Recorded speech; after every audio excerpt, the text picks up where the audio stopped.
get a Wi-Fi signal, where perhaps there's been a natural disaster. Shortwave still comes into its own when there's an emergency, or issues of cost and coverage. Yeah. So going forward, do you see the BBC still doing shortwave broadcasting 5 years from now? Well, you have to remember you're asking someone who is by background a shortwave engineer, so I have to admit to being biased. I hope so. I think, sadly, the state of the world is such that there will always be somewhere that doesn't have what everybody else has.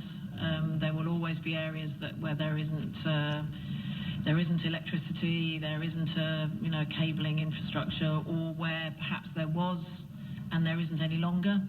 And in those situations, I think shortwave will still be really important. And with the opportunities of DRM, I think that takes shortwave into a different place.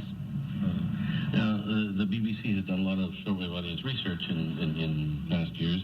I don't know if it's still doing a lot, but aren't most of those surveys in urban areas, though?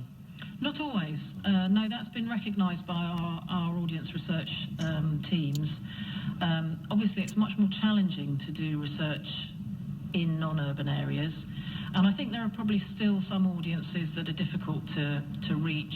So, for example, migrants or refugees. My feeling is that there are still audiences that maybe aren't showing up in the statistics. But I think that certainly from the BBC's perspective, they've recognised that when research is being undertaken, they can't just go to a capital city. There is a kind of granularity. So they'll look at the country that they're doing the researching, and they'll look at where the population is, and they'll try and match the research to that and the kind of questions they